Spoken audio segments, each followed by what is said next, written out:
morning to all. So today class we are going to discuss about real-time clock.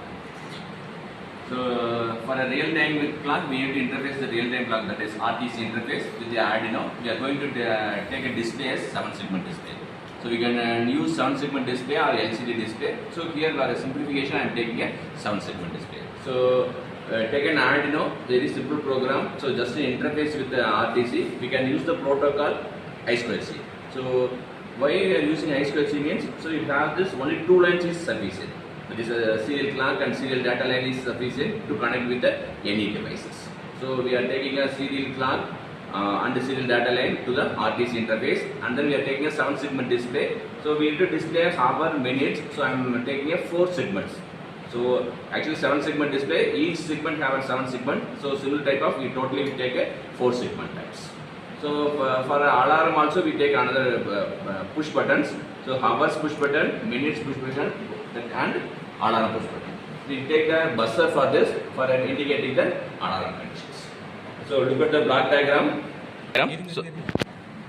So this is an Arduino microcontroller. So look at this. We are connecting this 7-segment display here. So totally we have 4 segments. So this will be connected with these ports. Again we have 3 push buttons. Hours button, this is minutes button, and this is alarm button. So look at this. This is a buzzer and this is then real-time clock, that is RTC interface. So this will be interfaced with this. These push buttons is connected to here.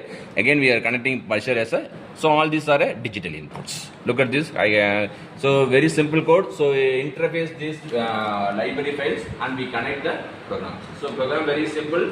We check the timing. So what are the times we can set it. So once that reaches the alarm time, it automatically turn on the buzzer. After that certain amount of time, the alarm will be turned off. Look at this. I am going to simulate it. Look at this. So this is the actual time now displaying it. So now it's at 2:08. So if I want to increase the time, I can increase this. Look at this. If you press a hour, it increases the hour times. Similarly, if I press a minutes, look at this. I am going to look at this. This is minutes. I can increase the minutes. So this is actual set times. And this is alarm on and off. So once if you press it, look at this. This becomes on. Again, if you press, it becomes off.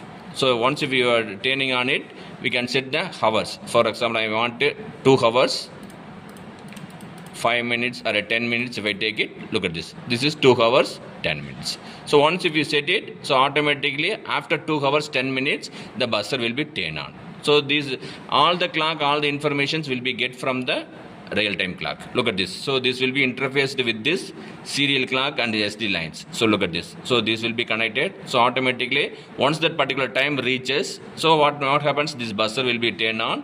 Again after that certain amount of time we can change it to turn off that things. Look at this.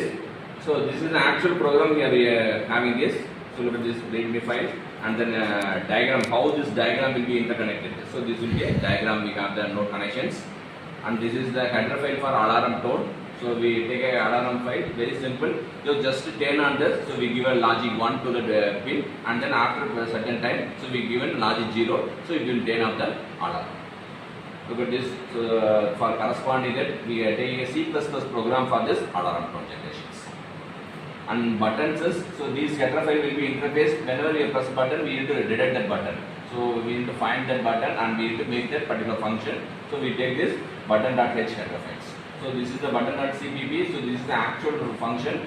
So first thing we need to check for debounce, because due to some noise or fluctuation in supply voltages, sometimes even without pressing any key, it may detect some keys. So how it will be detected? We use this debounce. So what we do means very simple. So just we need to wait for seconds. So we check it. There may be key press. So wait for a few milliseconds. After that again we check it. So if we found that still the key is pressed, we can identify that the key is pressed by a human.